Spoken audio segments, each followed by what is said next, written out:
didn't do well last night against the Nick. Not Nick.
Welcome everyone back to the SDC. It's been a little bit of time, but we're getting back into things now. I'm Root. Joining me tonight is Steven as we get ready for a series between two teams that seem pretty destined for the playoffs as of right now. Of course, some things can change, but it seems unlikely. Godzilla Final Wars will be on our blue side for Game 1. The last dance, rather, will be on the red side as this lane phase has well and truly got underway, and this Lucian is very low indeed.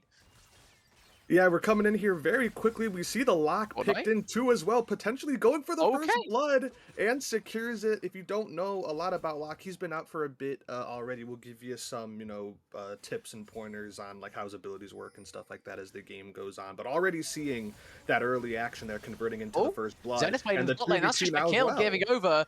Jay's now going to get the trade back. JBM using the Ignite in the initial play, getting through the cleanse there of Bus and Poots. It's just going to be a retreat from both sides, I'd expect. Portal combat unlikely to yield anything extra, as top lane is not a common top lane matchup, but it's happening. Yeah. Swain into Silas. I can't say I was expecting headed into draft, but I mean, JBM doesn't want to give this play up by the looks of things. Jay still hanging around the area. Aftershock procking. JBM forced to flash. Jay looking for the flash forward into the kill, but he can't quite land it. The E doesn't have the range, as that is a solo kill technically there for the support. JBM picking that one up. Hex Flash unlocked for Jay, so a positive from that point of view as we go back to mid, because Fortnite's also fighting Soprano. I think the Lux is fine, but I honestly have no clue. Yeah, I mean, she's fine enough. I think that worked out, decently well, other than, of course, the death going her way. But that happened a little while ago. Already too much stuff is going on to be able to try and even talk about some of these new champions and some of these matchups. But we have seen Swain a little bit in pro play, not coming out in top lane, but it's usually been more of like a counter pick mid. I think we've seen maybe a support game as well here and there, if I remember correctly. But it is cool to see Swain. I liked Swain. I remember like even his old self before this crazy rework. I loved playing Swain top, so it's a little bit of nostalgia there for me in the top lane. But again, more action with to go nostalgia again back in the mid lane. Soprano very low HP indeed, flashing away after the W recast. The pullback of the barrier barely keeping that Lux alive. So close, playing right on the edge there is Fortnite. That is an exchange of flashes in the mid, but of course Fortnite has that Ignite ready to go, killing once again. Soprano just has that barrier to try and hold him off. You are sticking around under the turret. Yeah, Fortnite is definitely trying to zone this Lux away as much as possible. Soprano trying to get greedy. I don't know if they know what the champion does. So we barely do either. that was so greedy. Yeah, I don't care what mid laner you're playing against. If it's an assassin, you're not allowed near the tier 2 and he's standing under the tier 1. You have literally less than 100 HP. They could be playing Katarina and you wouldn't be allowed to stand there. New champion assassin doesn't change anything. That's greedy from Soprano. The only thing I could say is that again, maybe they don't know like that's the ability. Like if it's a champion you know about, it's like okay, yeah, I know for sure I can't stay there. That's like the only benefit of the doubt I could give Soprano in that situation though. I'm not giving that benefit of the doubt. That's an assassin. You know what? That's fair enough. It's fine by me. If you don't do anything else, you gotta know he's an assassin. This isn't a dictatorship. We can have fun on cast, and disagree. That's fine. Ooh. Silas taking some good damage from the tower as well. Yeah, healing up quite a bit though on his W. The trading that Silas gets to do is just sometimes a bit too much. Absconding and abducting as well. Getting the extra CC. Somewhat turning the tides there in the top side fight. And of course, Conqueror definitely helping things out from that perspective as well. Looking potentially to use those chains to go forward once more, but that is LF Warriors ticking up to level 6, and that may just dissuade 8 Yen for the time being. As Fortnite is not going to be dissuaded ever from going on to Soprano, forcing him back once more. Yeah, that should be, especially from what we've seen already, add 2 kills on top of it. It feels like a matchup that Locke could definitely have some fun in. Venom going for the gank top side, just going to not be enough to get the kill on JF Warriors. Does go flash for flash there as we head down to the bot side. When a jungler shows on one side of the map, the other side suddenly becomes a lot more open, but Nihowdy doesn't fancy going for it. Doesn't have Cataclysm just yet, but has flash advantage, at least over Jay. Maybe realizing Bus and Poots' summoners are relatively intact. Doesn't fancy committing everything. Could have gone for the Drake on this type of a time. Bot lane still has Prio, still has the push in the lane, even though their health bar isn't doing too healthy. Instead, looks to help out mid once more. Soprano has ticked up to level 6, but the final spark doesn't count for much. Going to go 1-for-1 at the very least as we go back down to bot lane because, again, things just keep on happening. Jay falls down in the overall trade. Villandia has a barrier to try and keep themselves alive so close. Instead, it's going to be JBM with the double kill on Leona, moving up to 3-0-1. That is a tanky boy. Oh, he's getting the wave too. Oh my goodness, he's going to be farming up really well. We're going to be seeing a little bit of support Lucian here, it looks like, for the early stages of this game, but luckily they already have the super fed mid laner to go with that super fed Leona, so it should be some good things in the early going here for the blue side for JBM. I think, unfortunately, JBM may have slightly overstayed his welcome on the bot side. Heartbreaker gets flashed away from, maybe not. Okay, finally a Q. Going to finish him off. The shutdown goes to the Viego. Even if it ends up costing his life, I think Venom will say that was worth it. Lucian could be able to escape, actually. Vlandia walks too far forward. Ended up being caught out. That would have been incredibly detrimental for the Lucian. Instead, just backs off at the right time. A kill all the same for Venom. And even getting the flash out of the owner, maybe giving their bot lane a little bit of breathing room as we go back up to top lane, where there is no breathing room at all. 8 Yen taking it all in, and unfortunately the jungler has showed up for the second time, and Nihowdy with a Cataclysm is going to help finish him off. It's just so crazy looking at top lane. It looks like Swain is just always getting that good initial favorable trade. But then, as you mentioned before, Salas just presses W and then gets the Conqueror fully procced, and it's just completely evened out, even though initially it looks like the Never Move combo is always given that favorable start for JF Warriors. So it's going to be a lot of that dynamic I would expect for the rest of this game, as long as those two champions are staying in contact with each other there. Fortnite went to use the dash, but didn't decide to commit to Soprano. Okay, well, Soprano's looking to commit into this play, and that may have just been a mistake. Lock dropping ultimate and claiming a soul already. That is, to say nothing else, alarming. We were having a look at this champion because, moving on to cars, we all know exactly what this thing does. That's a 10% execute that he has. Level 6, 10% execute, now ticks up by an extra 0.5%. Courtesy of getting a kill. So now it's 10.5, and every single kill from here is just going to keep that snowball building. That's dangerous already.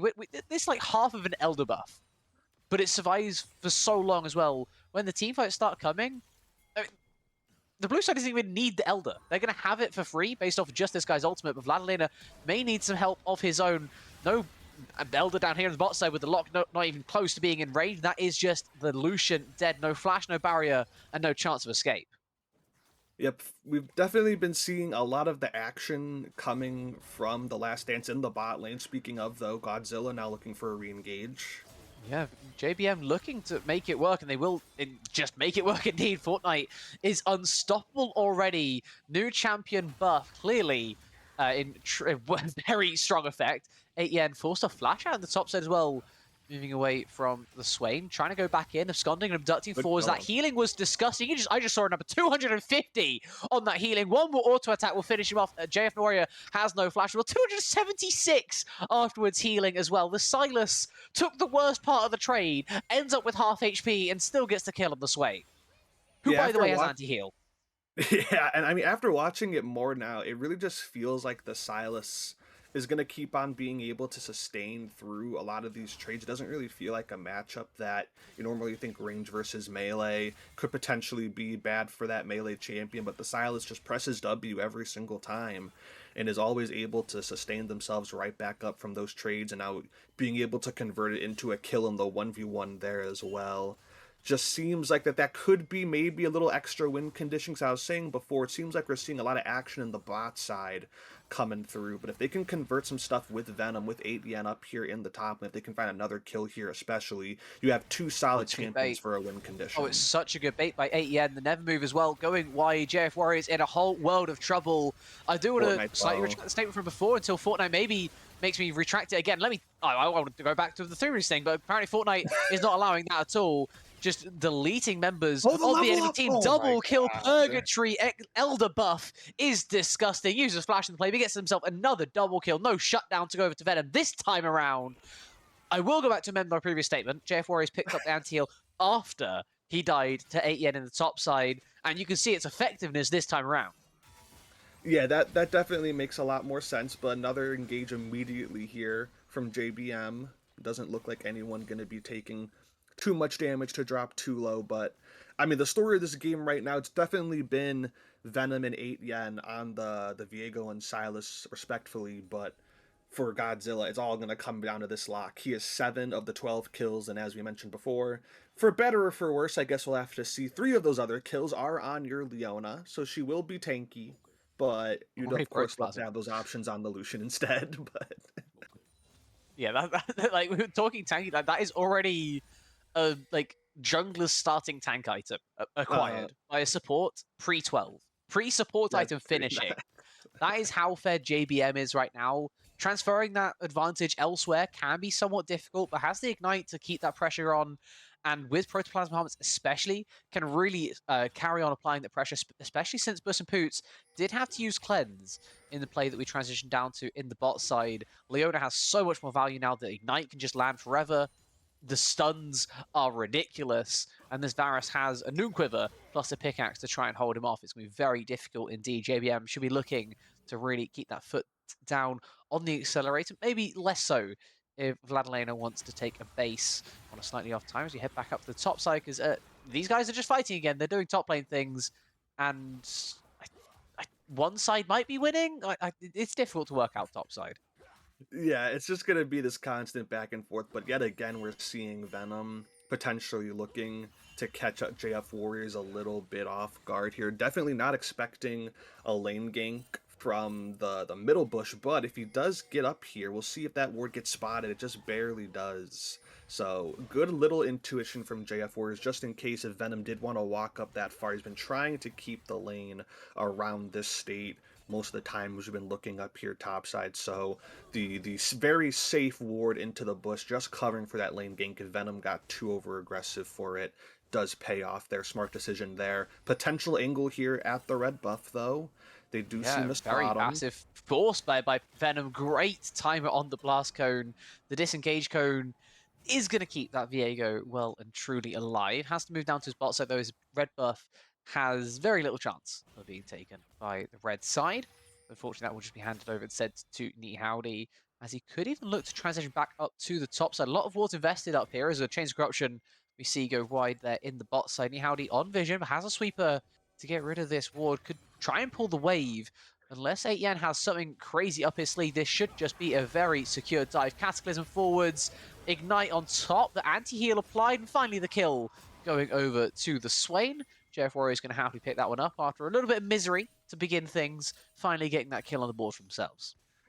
I didn't realize what the Swain skin was at first. I'm looking at his ult and I'm like, what is that like AoE like thing? Because usually it's just the circle, but it definitely looks special. That's like the fried chicken Swain skin, which I absolutely love because his ult ring is like basically like a frying pot, I guess. That I did not pick up on that the first couple times I saw it, but it just clicked for me now. It's like, oh, okay, that actually makes a lot of sense. I haven't seen that skin before in game. Truly helping also show off that style points do matter, because the Swain, has had a couple of rough times going up there, but we've been seeing some help coming up from the Leona as well there. I did want to get back to that too, because I am a huge fan of the Protoplasm first, but I'm not be able to talk about that right now. You're not going to be able to talk about that because Soprano's just got deleted. Ultimate invested by Fortnite. Purgatory is exactly where Soprano lives. A 5th death this game already. Double Summoners burnt in the exchange as well, just as the Rift Herald spawns, with Dragon spawning in 15 seconds. Unfortunately for the Last Dance, their mid laner is dead. That's about the worst case scenario. It should at least be the Drake going over when it spawns now in just 5 or so seconds. Could also look to make a topside objective work, as I'm surprised the lanes haven't actually moved around. So we're going to go Chains of Corruption now in towards the bot side. Bus and Poots trying to just extend this play forever and ever. Jay flashing forwards to try and keep it going, but this beautiful solar flare is going to stop it in its tracks. Bus and Poots and Jay both getting caught by the sun shining from JBN's mouth. Gets a 2-man stun using all 4 summoners in the exchange, but he will not care in the slightest. It's a double kill for the lane. It's one apiece because JBM got to have some of that after getting such a beautiful ultimate. But a massive, massive play again in the bot side for Godzilla. Yeah, I mean that was wonderful by JBM and Vladilena. It looked like definitely right at the start with the Chains of Corruption landing and the Dredge line landing as well into the Nautilus Ultimate. It seems like the chase down was gonna be inevitable with everyone blowing their flashes, but Vladilena getting into the bush and creating enough distance that Bush and Poots was not able to get down those final last couple hits of damage. And then, as you mentioned, a great solar flare coming out to be able to convert it, not just into them getting out, but picking up the kills as well.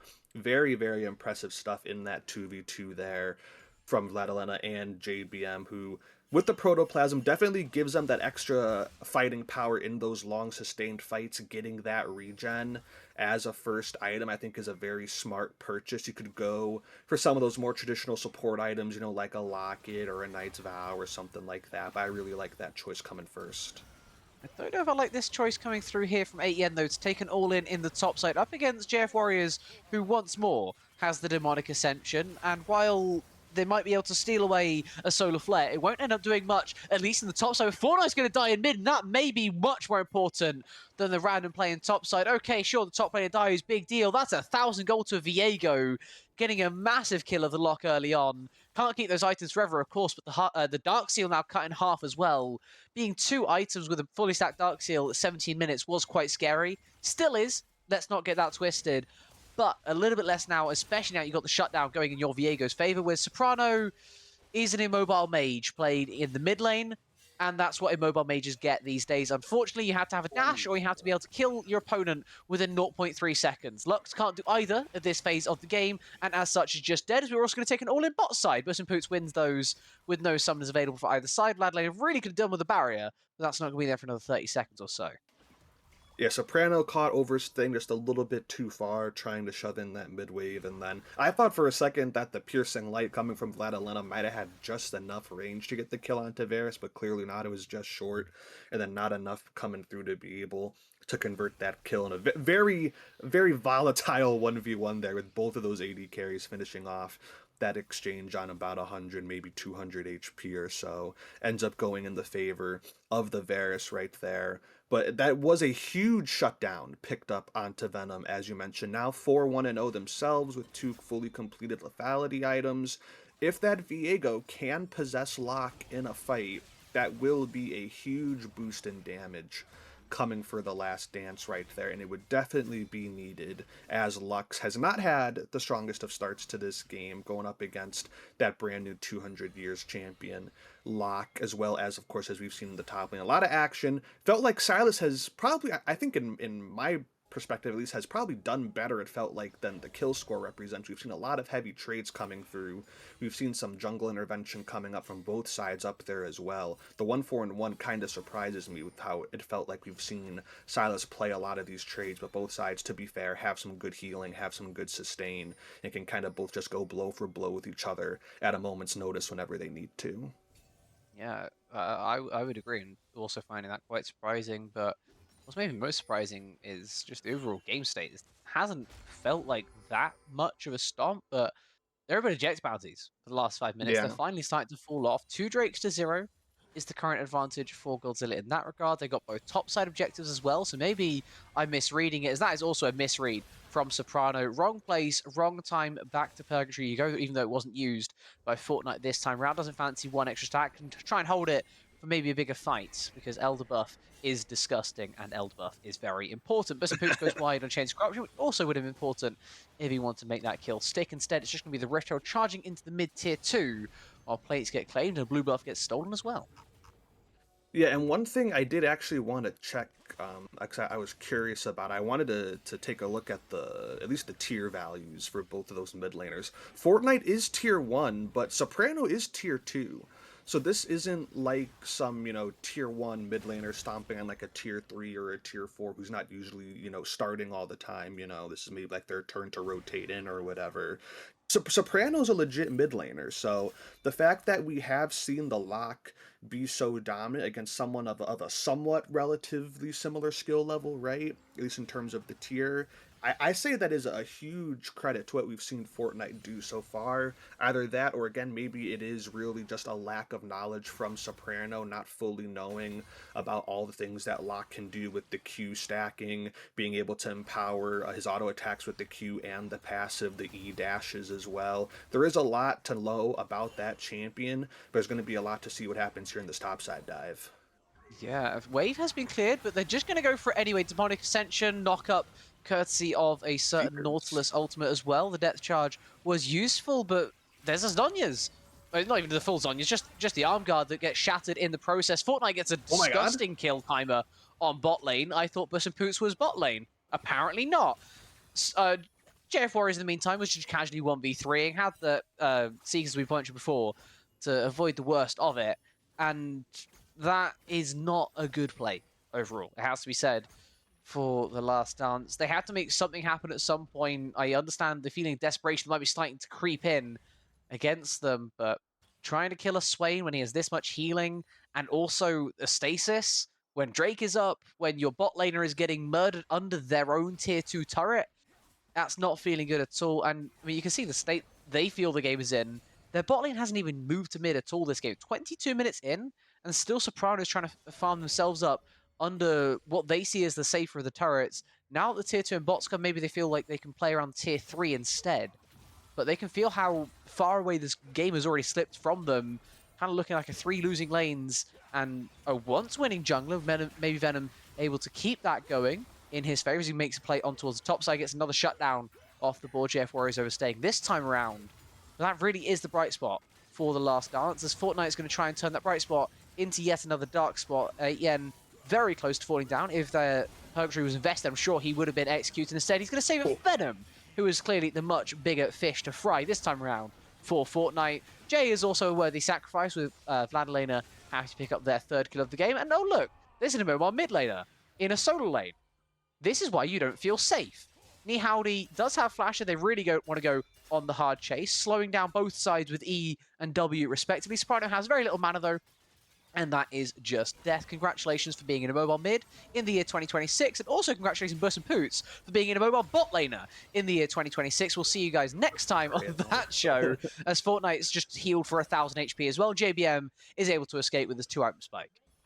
Yeah, he's got some Tom Kench in him. He's got some Elder Dragon / Smolder in him, whatever you want to call it. He's got dashes for days, and we're seeing a very strong, dare I say, a masterclass performance coming out here from Fortnite. 12 1-1 now on this lock, still sitting on the Dark Seal. Always interesting to see if that's something that would eventually get upgraded into the Magi's, but it is a little bit risky, although you do deal a lot of damage. Of course, you get caught out, maybe just a little bit too overextended. We saw that 3v1 earlier in the mid lane where that first death came through, and you can easily lose half of those stacks. But at this point in the game, I'd be feeling pretty comfortable if I was Fortnite, and it just feels like, man, I can kind of just do whatever I want. Even if I get low, even in a 2v1, it feels like, you can just kind of heal up for about half your health bar, and you're just chilling still. It doesn't really matter if you take damage, because you can just pop your W. That's where that gray health comes from, and you can just heal it right back up at a moment's notice. So it really has just been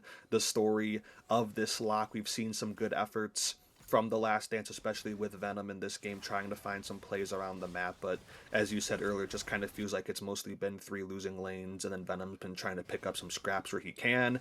He might have to try to clean up some scraps here, but it looks like Godzilla's going to get off that Baron after being spotted by the final Spark. Yeah, that was a really awkward Baron start. Nice ult there from Soprano to catch the worst of it. But Nihowdy was not healthy at all. Vladilena, the only one really helping take away that Baron as well. Didn't feel like there was a massive urge to go for it there from Godzilla. They saw it as maybe possible. Instead, they just kind of commit a couple members forward and end up taking quite a nasty trade on the play. Nihowdy has based. Vladilena still trying to hold out for their base, as they would really like to get an Infinity Edge just before this Drake spawns in about a minute or so.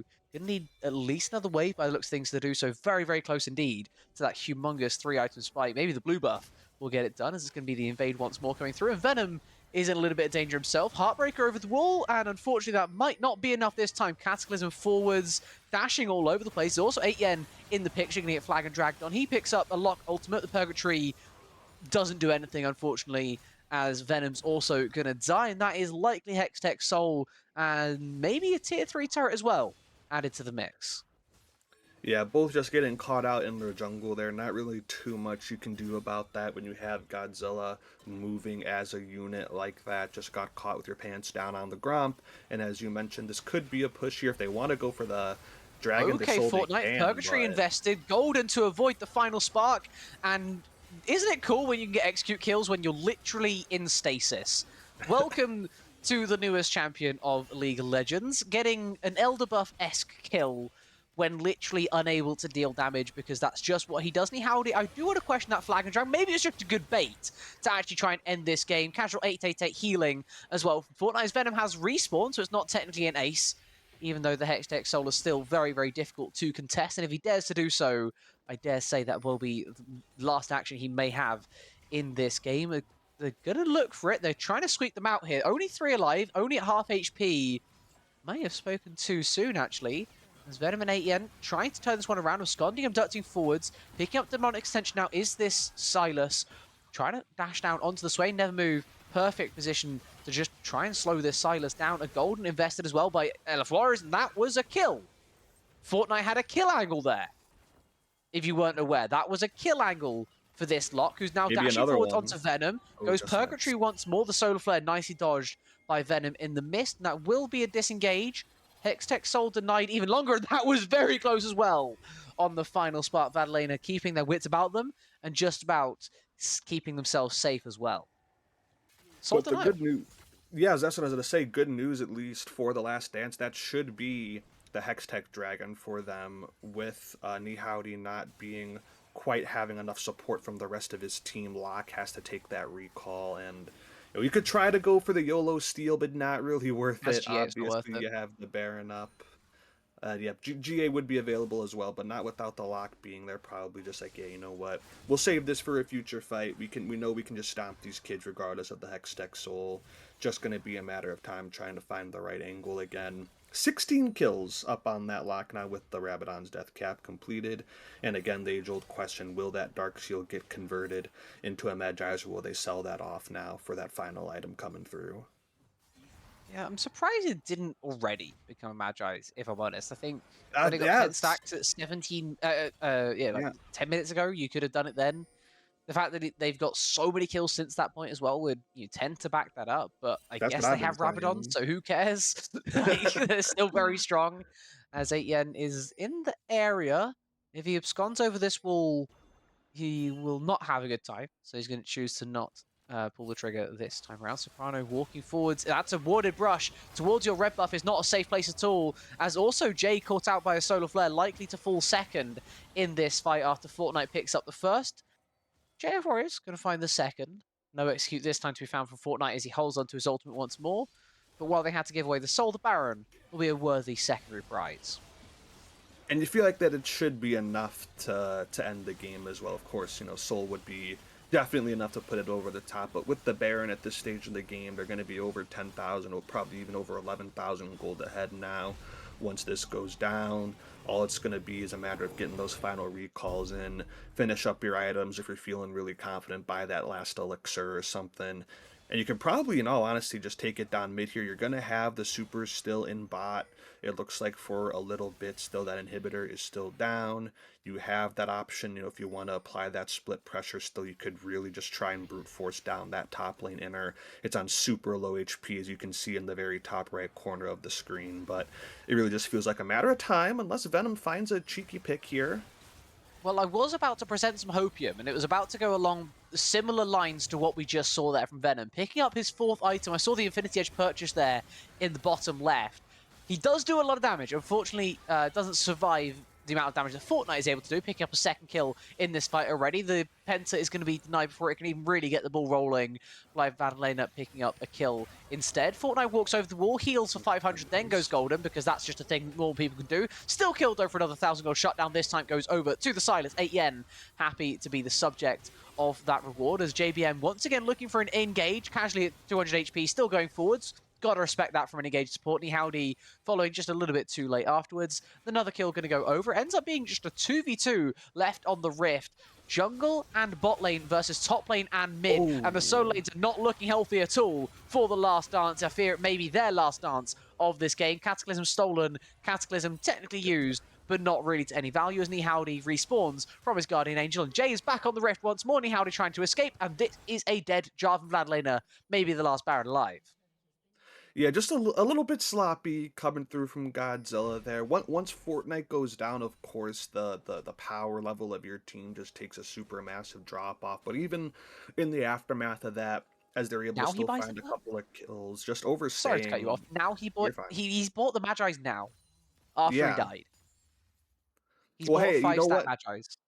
Yeah, now it's like you're stacking it up from less, I guess. So it's like, oh, like I'm not going to just die and lose like half of my 10 stacks. I'm only going to lose 5 stacks. I don't lose as much. And you can just stack it up more, incentivize to get the kills. I don't think you're allowed to do that. No. As a Lucian. I believe that's called face checking. Was there, yeah. That is a really good timing found by Venom, to be fair. Dodging vision and getting the element surprise, the drop was most definitely found there on to the poor Vladilena, but that's another 1,000 gold in Venom's back pocket. And hey, maybe he'll buy some boots now. That'll be useful. True. Still yet to purchase those in this game, or could just buy something like a BF sword with an eye to go towards a GA. We'll see what he purchases. Oh, okay, maybe just a full shield bow. That works too. He sells boots, buys shield bow. I mean, he needed extra 200 gold, and fair enough. If he gets you a full maxed out crit item now, not the only person on his team who's got maxed out crit. Would love to see a Randuin's at some point from anyone on Godzilla to neutralize what Earth is happening here with crit Varus, with crit Viego also on the Rift. Venom has to be careful walking forward, walks into a sweeper range of, by the looks of things, Fortnite, as JBM's the one to start this fight off in the wrong foot entirely. Deleted by Venom, as this Viego is just stomping on people right now. Fortnite's also in a slightly precarious position, able to just about get out the range of that abscond and abduct. Looking to now go for the slightly later engage, but the Soul is already denied again. This game's starting to stall out, and the last dance may not have been done just yet. They look to carry this one forward, they look to keep this one going, and they may just be in with a chance. Yeah, I mean, Godzilla just need to start getting back on the same page and playing as a team again. We're seeing people going too far, trying to overextend on plays, people getting caught out looking at a little bush cheese like that. You had 2 people in the bush. If one person walks there alone, as we saw what happened with Venom to Vladilena, that would be great. But right now, it's been the last dance. They're sticking together. They're sticking as a unit of roughly 4, if not all 5. They know that they have to contest this dragon every single time it's up to not give up that soul. So they're kind of forced to stick together, and these little assassination plays that you're looking at as the lock, they're not going to work as well in those type of situations. So we need to start seeing Godzilla get back together, stack up as a team, and be able to kind of match the last dance in those situations around the objectives. If you see people on vision and you feel confident you have your lock in the side lane being able to pick off someone, and that's one thing, right? But when you know that that's the situation, there's going to be a throwdown happening at that objective, you need to just be able to match that 5v5. Those cheese plays in a bush, a little fanatic death brush angle, they're not going to work like that. Yeah, I think the other thing that is like really scary is just this Viego, who can assassinate even mid-team fight. 5 items of pure destruction in Venom's possession right now, and it's not the only items he gets to possess either, right? He can possess this lot. For instance, if Fortnite ends up taking a nosedive, this Jarvan, who's also at 4 items, the Lucian is at 4.5. Plenty of strong members on the enemy team. If there's one jungler that you can win the game with 3 losing lanes but winning jungle, it probably is Viego, as that is yet more proof. Venom gonna help with 8 yen in the bot side. Top lane taking their matchup to the other side of the rift and still kind of looking like it has all game jungle intervention being the be-all and the end-all. Mid-tier 3 traded in exchange, but no inhib, no real threat as a result. It's just another empty turret, and still kind of just holding on right now. All 3 inhibs are exposed. The Baron is up, but with none of them being taken down, fights are really difficult right now for Godzilla to force. And I mean, until Vlad Lane get chunked out by a random Q. Final spark onto Fortnite, heals up for half of it, back on top, and then gets chunked for the extra half by a mixture of Storm Surge and something else that I can't quite work out. Maybe a piercing arrow came through there from Burst Poots. Moving towards the top side there, as Baron has actually given up position around the mid lane.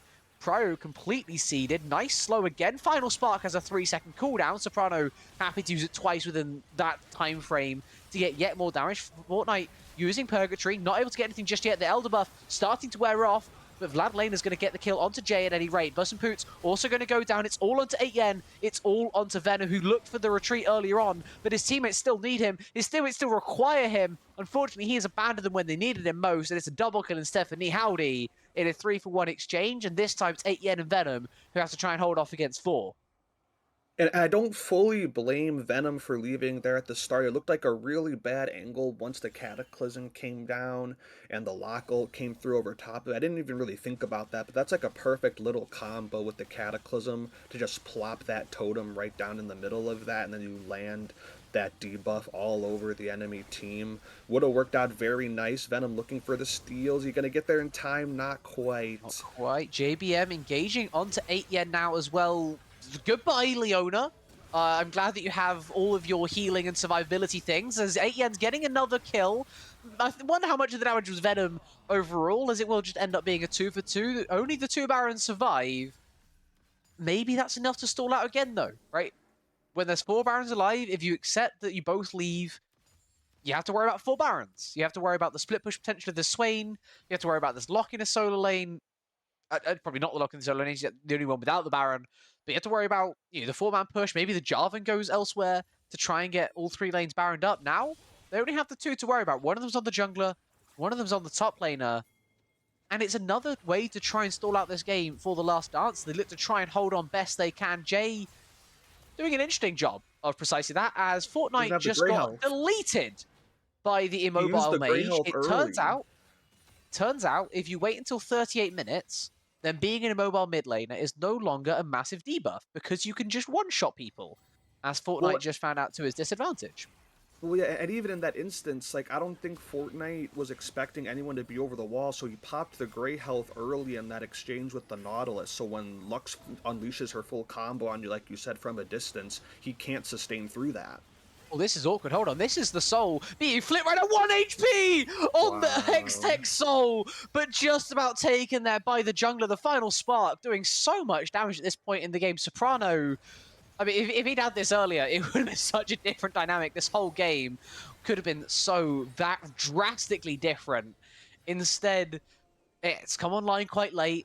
Starting to get the kills coming through now with 3 stacks on the Darkseal. An assist there against JBM going to help that a little bit more, but the Soul has been finally claimed by Godzilla. It's taken them about 15 minutes after it was first potentially available and to finally pick up the big Soul they were looking for. But now they have it, is this too much, or have they closed down the gap enough? Only a 3k gold lead. Maybe the last start to close down enough. Well, yeah, once the Rabadons comes through for Lux, that's going to be the real point where, okay, yeah, like, you can look at the score, 3-12, definitely not the best game for Soprano that we saw, especially in the early laning phase. But once the death cap hits, I mean, as long as the Lux is doing her thing, which is keeping her distance and landing those abilities, it's going to be huge chunks of damage, like we're seeing from Venom here, as he's just kind of probing around to see what he can do, trying to apply some pressure as his team jockeys for position mid. I mean, don't you just love pressing Q and taking, like, deal a quarter 700 health from your opponent? Yeah. It's just like, I know that it's illusion, I know that he's squishy, but that kind of disgusts me. Fortnite is also looking for some disgusting damage on the top side. 8 Yen trying to just out-survive it, out-sustain it, but even Silas cannot hold on against the might of Lot and his free Elder buff before the Elder that's spawning in 4 minutes time. A nice engage there from JBM as well. Hits again on that E as it's going to be the full engage committed onto Busin Pootsney. Howdy goes dodging away from everything, but still ends up falling down as GA was not off cooldown.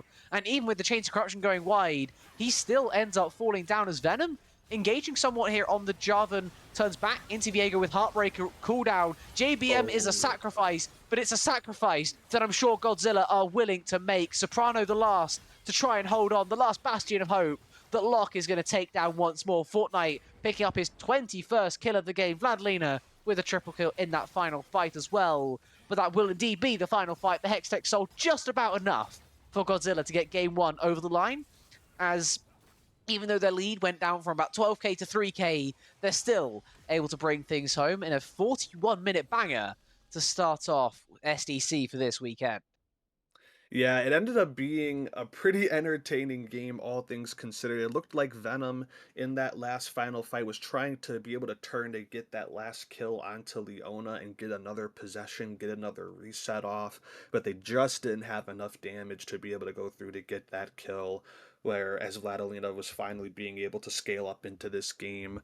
Obviously, by 40 minutes, you better be able to scale up into the game, pulls off that triple kill at the very end. But as we've said, the story of this game was the lock, it was the Viego. We saw both of those champions just absolutely delete people off the face of Summoner's Rift. It was a valiant effort from The Last Dance. They found some good picks, they found some good fights, took advantage of Godzilla being a little bit sloppy when they got one of those early Barons. It took 41 minutes, as we've said, but good result for Godzilla Warriors to take game 1.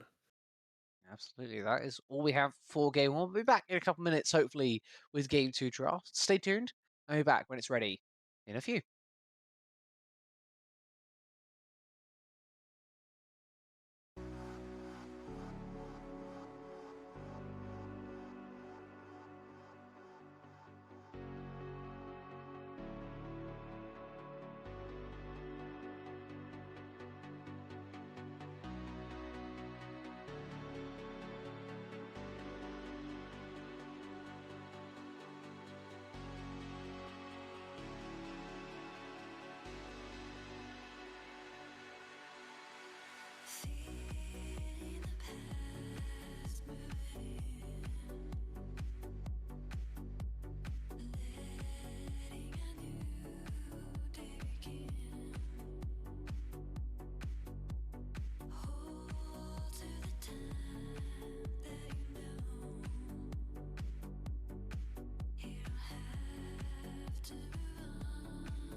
You're owning out people.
Back everyone to the SDC. Sorry for the slightly longer delay, but drafts were awkward and difficult to work out.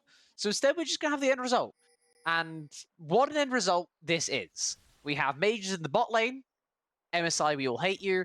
We have Mundo versus Orianna. Can't even blame that on there in MSI. We have counterpicks in jungle, but like nowhere else, apart from, I guess, top lane, where we have Yasuo versus Yorick. We are with double in for exhaust. some premium shenanigans in game 2. Yep, double exhaust to boot up there in the top lane. Yeah, I mean, I'm excited. The Mundo mid is, I'd say, definitely the most out of left field one. Maokai support, you haven't really seen that in a long time either. But can't remember the last time, if ever, I've seen a Mundo mid lane in my games recently. So it's also a very stark swap for Fortnite, who we saw on the lock in last game, but it got banned early. Trade coming out there in the bot lane, but nothing too much coming through from it. So yeah, Locke was banned, so we're not seeing Fortnite reprise his role on that. But going from Locke to Mundo is about as polar opposite of a play style as you could possibly get, in my opinion. Early game assassin versus late game hyperscale dominator. I He think does like pressing Q still, though, which is that's good. true. He can I get mean, used to that. His Q there's a button's lot all of warmed up. champions that do that. To be fair, a lot of champions press Q. I don't know if this is like a stat, but Q has got to be the most pressed ability Yeah, for sure. across For all sure. champions, right? Like by a lot. I mean, we have Yasuo in this game to try and back up that argument. A lot of people's like auto attacks also have things to do with Q, even though Ash might not Well, use it I a think ton especially with in this Zeri, like I game. don't know if that's fair, Oh, but that's true. yeah. That is valid. Um, yeah, Q quite common. So I guess from that perspective, Fortnite very well prepared for the Mundo briefcase lifestyle. Though he's not gone briefcase this game. He's not doing the businessman ideal, which is just wrong. I feel like if you have an opportunity to be good at business as Mundo, then you are a good businessman as Mundo. I What mean, is he's this? a He's professional got a steel wrestler chair, though. He's a professional wrestler. That's just as cool. Come on. but he can't go on the phone. But he's gonna whack that Oriana over the head with the steel chair, and I think that is And equally as that was banned in the entertaining. Attitude Era. Like that's been banned for like 20 years. You can't hit people on the heads with steel chairs anymore. Well, no, but that's why we're doing it in League of Legends, because since they took that Ah. out, now we're it's like nostalgia, you know, we're living back the good old days through Oh, so it's like one wrestling. of our favorite characters. It's like all the wrestling is. Nice to know. Hmm. Um, we have derailed this one so emphatically well so far. Basically, what that means is that not much has happened in the overall game until this point where Just Play Game, who was substituted in for The Last Dance, goes exhausting onto JF Warriors, still sticking around from game 1. Nice trade for the Astro, up about 2 waves worth of CS as well, as he's starting to get that early pro firmly in his favor. JF Warriors, though, does have exhausted advantage. Has to be careful of the Poppy coming up behind him, as that is a nice Ghoulie ult to try and stop, but unfortunately Poppy doesn't care. Knock up from the Q3, Just Play the Game, getting exhausted, a little bit late, flash away from the Yorick, going to keep JF Warriors just about alive. Howdy turns up getting feisty. Ward hop forward, first blood to the Lee Sin. Thank you for the counter pick, says Double? Howdy. Enjoy your Nice. Poppy counter pick. This is why it's so annoying. Grounded on just impossible to escape now. Could still Both be a sides have red kill. buff, neither side has blue buff. Poppy starting to run out of mana. Hardino with the stun Oh! into the wall, heroically charging forwards, but the Oh! Sonic Wave was just enough damage. The Q2 from Howdy gonna keep him alive and get the kill as well. 2 kills for Lee Sin early on, about as good as it could be, and he even saves the Yorick's game state. Yeah, that was one of the most intense low health exchanges that I've seen in some recent time. They're the standoff, knowing that the steadfast presence is down, has to thread the needle through it. The resonating strike gets slammed into the wall by Haradino, but still is able to get the kill. Does Howdy and converts the double kill. As you said, the thinnest of margins in that 2v2 in the top side there, but they both go the way of Howdy's Lee Sin. Very Oh, close up there and very close in the mid lane as well, but Fortnite once again coming out on top. yeah, and Just Play the Game is also potentially overextended, had no wind wall, has used his Q3 once more, trying to dash as best he can around all these minions, spamming E, hoping he can escape, but another death comes the way of the Yasuo. Second gank topside, second successful gank for Howdy, as the solo kill in mid for Fortnite is potentially the worst case scenario for Soprano on the Orianna. That should be the early game bullying champion. That should be the mid game bullying champion. And now he's up against a Mundo with a Giant's Veil. Good luck to you, sir, as we're going down to bot lane because kills also happening down there. Of course they are. Shen going to go 1-for-1 with Zapel being the one to die and also get the kill. Buzz and Poots, though, trying to walk up against the Mel. I do not personally recommend that. Could potentially force an exchange of flashes there if Huddock wanted to. Ends up choosing not to because they are so low on mana, and the kill not necessarily guaranteed off the back of it. Yeah, it's not SDC if there's not multiple kills happening across all 3 lanes in the early stages of these games, as we've seen now in Game 1 and in Game 2. This one took a little bit longer to get it going, but once the kills did start falling, they've all come here in very quick succession. Speaking of, looks like going to be a Are you allowed to do this, Nihowdy? I see that you've used your kick. I see that Bus and Poots is also in the middle of Narnia, trying to walk forward, trying to get the kill onto Huddock, just auto-attack him, get your passive, kill the guy. Doesn't matter. Bus and Poots uses double sums, dies in bot lane being 1v2. His support was killing the enemy jungler, who also, by the way, got a kill on his way out. That seems ridiculous. Haroldinho getting kind of eviscerated in a 2v1 situation. That doesn't seem very fair. Nihowdy is very fed, has Eclipse pre-7 minutes kind of fed. 4 kills and Lee Sin, I guess, could tend to do that, as we're also going ulti onto the top side. JF Warriors a couple of steps too far forward and just play the game, happy to pick up that kill.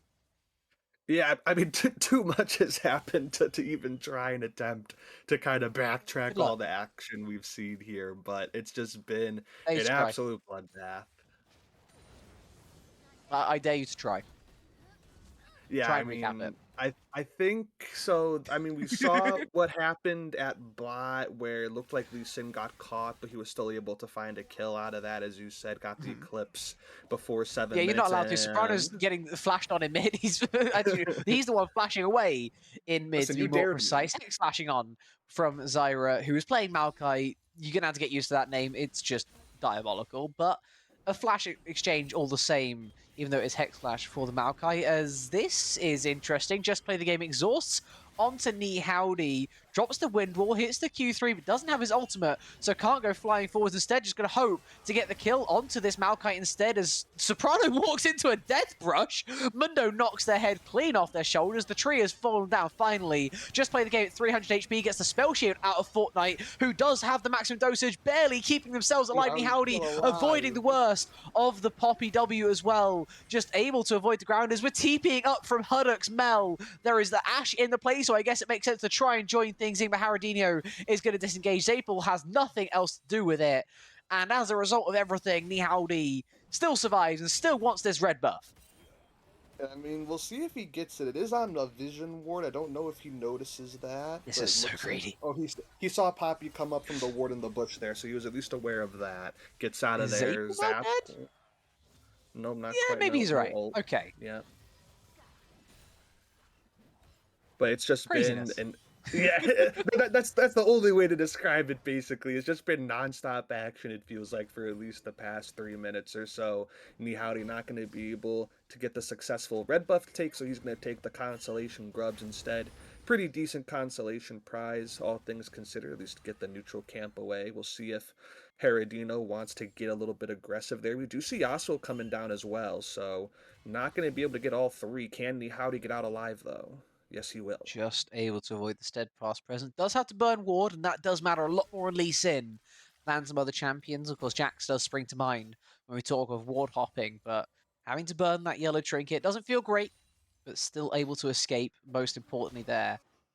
Has got 5 kills, would like to see him try and snowball this lead maybe a little bit further than he's even able to right now. Has kind of gone a little bit stale recently, a couple of plays not really working for the Lee Sin. Any other gank could work and get straight back into things, though. Soprano really does spring to mind. No flash on this mid lane, and while they do have a shockwave, still so very vulnerable on the Orianna at this phase of the game. I was going to say, do you know what Lee Sin players might be really excited about right now? Is that there's League Classic, but before that, looks like another 1v1 in the top side with Just Play Game, committing the ultimate. Yeah, and JF Warrior is giving free Q resets as well. The Ghoulie Wall doesn't really block Just Play Game, instead gives him an extra Q charge, as the Ghouls are also going to give him a couple of Q charges, turning the play around once more as the TP actually comes in from Soprano. Nihalbity going wide on the Sonic Wave, getting caught up instead by the Shockwave, kicking away the Liaswo to try and keep himself safe, but unfortunately there is an Orianna with a ball headed towards his face, and it is commanded to do the damage as well. And that will be a kill going over Soprano, his first of game 2, as he looks to try and get a little bit more going than what he had on the Lux. Yeah, for all intents and purposes, it has been a much better start for Soprano. Obviously, not going 1-6 or something like that. It was something around there. It was on the Lux. 1-2, still not the best score line, but it's a lot easier to CS against this Mundo as the Orianna, as we've seen throughout this game. It has been a much more stable lane phase, other than, of course, that one solo kill we saw at about level 6 there, which was a very a big surprise coming through from Fortnite, again, being able to find that as a Dr. Mundo in lane phase on Orianna. But overall, it has been much better for Soprano, and a good teleport there, as we saw, to be able to help kind of secure that kill and try to keep things going relatively well, all things considered, still for the Yasuo. Despite the 3 deaths, that CS advantage has been very consistently around 20 to 30 now. We're seeing it get up towards probably even closer to 35 as that wave is going to go down. Has the fully completed Blade of the Ruined King compared to just some Trinity Force components on that Yorick still with just the Phage and the Sheen. So keeping that Yasuo very, very stable. He's got a freeze going even as well here. So JF Warriors was going to have to be very, very careful, especially since he doesn't know that Poppy is up in this top side right now. Absolutely, the Poppy in the top side, the real kicker in this overall play. Just Play Game can look to go oh so aggressive, runs out of Qs for just a second, dashing through the Goody Wall to make sure he can carry this play forward. Flash into the Q3 knockup is filthy from Just Play Game, who does precisely that, kills the Maiden as well to make sure that is yet another marker ticked off. The exhaust were used in both directions, but only JF Warrior's flash got burned, and yet still, it is the solo kill. It's now a 3-level lead as well for this Yasuo. Top side is burning for Godzilla, as Nihalbity is realizing that his top side is also somewhat engulfed in flames. Soprano looking to try and finish off the kill, goes forward with W to get the move speed. Shockwave can't quite find the damage since Nihalbity has decided to flash out of it, but the arrow from downtown will instead help finish things off. Poots helping for about as far away as is feasible on Summoner's Rift. Bot lane to topside jungle,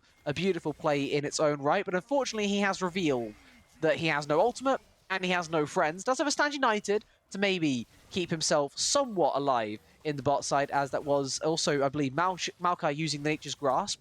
Now going further into this 2 versus 2 extended play, make it Fortnite in a 1v3 in mid as well. 2 plays happening simultaneous very rarely works out for a side, especially when they're down in gold. Trying to make 2v2 work in bot side, maybe not great when your Mundo's getting a 1v3 to mid.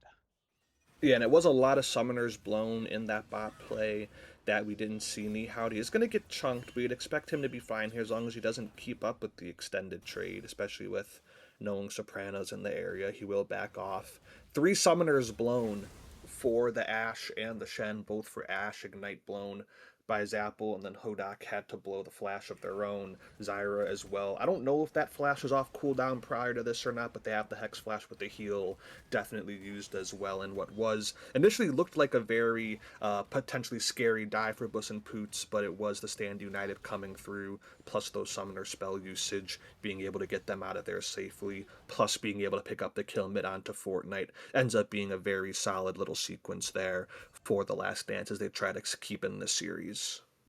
Yeah, it's a solid sequence that's now given themselves a decent advantage in this game. A little bit over 2,000 gold. A lot of that really is on top lane. As we pointed out before, the item discrepancy just keeps on growing. Now up 40 plus CS. And I like thinking of CS gaps as numbers, of course, because big number cool. But thinking of it in terms of waves sometimes puts it into perspective a little bit more. Up now approaching 50 CS. That is 8 waves worth of CS. That is 8 waves that Just Play Game has been able to farm, while JF Warriors had to sit back and sometimes hasn't even got the XP. Zapple's walking a little bit far up here in mid. No real support around him, of course, using Stand United earlier. finally going to get some support in the form of Just Play Kane going down, and that will maybe just be enough. Nature's Grasp used on the way out the door there by Zyra, but they've already fallen down. The tree has been felled. Another kill goes over to this incredibly fed Yasuo. Yeah, obviously 4 kills on the Yasuo, but also putting into perspective the advantage, with the CS gap. He's still died in extra time compared to JF Warriors too, but it just feels like when we've been looking up there in these last 5, maybe even like 7-ish minutes or so, the Yasuo has had complete control of the lane, dashing through the minions. We saw a freeze attempt or two as well to kind of set that up, and the individual aspects of the lane have been going to Just Play Game. We've seen some jungle intervention again. Nihowdy was very active, but it's Okay, been here on the mostly in the top side, the 1v1 turret's all just been him. broken. Sorry to cut you off, but they are trying to make a play out of this. Godzilla, you've already lost the turret. The play is surely already over. Fortnite doesn't think so. Maybe he's going to get the shutdown onto Soprano, but that's a different play entirely. Topside is a whole different kettle of fish. 3v2 now, after the support was already sacrificed to the gods, and Nihowdy is unfortunately also yet another sacrifice. Now JL Warrior trying to do his best in the 1v3 situation, knocked up and knocked down as Huddock didn't even get the kill in bot side. Busim Poots wins out in the 1v1 turret dive. Huddock attempted it, went for the golden eclipse, but yeah, Busim Poots had just enough health to survive that and still get the kill in return with Huddock tanking turret shots. That is a diabolical play across the map, losing 3 in top, now losing 1 in mid. The only positive is the fact that Fortnite got that kill and then the turret in mid to try and keep you guys afloat. Yeah, it's a lot on Fortnite again, but I don't, again, don't know exactly if Dr. Mundo's gonna quite have the same carry potential Into a as that Yasuo. 16 kill lock did. Yeah, especially into the Bork Yasuo first item rush. It was a great purchase there. Got the shield bow completed now as well. And JF Warriors did have the Trinity Force completed for that little exchange in the top side there, but unfortunately, just because you get the Trinity Force doesn't mean you can 1v3 with that item. It's just that, you know what, you're a little bit behind this game, Yorick. You're down, what is that now, 70 CS, I think, if I'm doing my math It keeps properly. on growing. This lead, it expands at a vast rate. It feels like JF Warriors had a really tough time getting into this game. He's going to have a real tough time getting back into it as well. He's not allowed back in at all by Just Play Game as of recent. Yet another wave pushed out there in bot by the Yasuo. His shield is procced. It's tagged down a little bit there by Huddock, but it's not really much to speak of. As double ward into the pit. Ward over the top in exchange, starting to look around another Hextech Drake, around another Hextech Soul, which will eventually be spawned, of course, not yet, as that is an ultimate forward once more from Just Play Game. This time in a little bit of jeopardy, though, still dashing through the fight, hanging on for dear life, and able to escape as well. No! The Golden Eclipse is going to shut him down. Mundo gets a kill as well on the front line. Fortnite running them down. Already has Heartsteel acquired, and already has stacks up the wazoo. Haradino surely next to go down. Unless Soprano has something to say about it. Already 2 kills for himself, but Haddock's going to finish off the Poppy, and it will be just the Orion left alive versus 3. No jungler left to steal the Drake wave either side, and it will instead be seeded by the mid lane of the Last Dance. Soprano going to run away with his tail tucked firmly between his legs after that double kill. Big play to get back into this game here for Godzilla. Yeah, Just Play Game, I think, only had a one-man ultimate there. I couldn't tell who exactly it was on amidst all of the action, but it was only a one-person ultimate. Got in a little bit too deep, locked down by the Twisted Advance and some crowd control coming through from Godzilla, and he just got a little bit in an awkward position, as you said. Had to kind of really finagle his way out of there. Had a big knock-up. If he had his ult for that, that could have been a potentially fight-altering play, but instead, it was just him dying on the backside to the Golden Eclipse. And it was something that I was thinking about very briefly. At the very least, if you are Godzilla, your top side doesn't scale very well, but your Mel can definitely scale well. And she's been taking, pretty good care of herself, all things considered. A 30 CS lead in that lane. Now you add those couple of extra kills to go on top of it. That's not going to be, a little fly that you can just ignore now if you're the Last Dance. You're going to have to be very, very cautious of the DPS that champion can put out. The Mundo can scale and become a very good tank as well.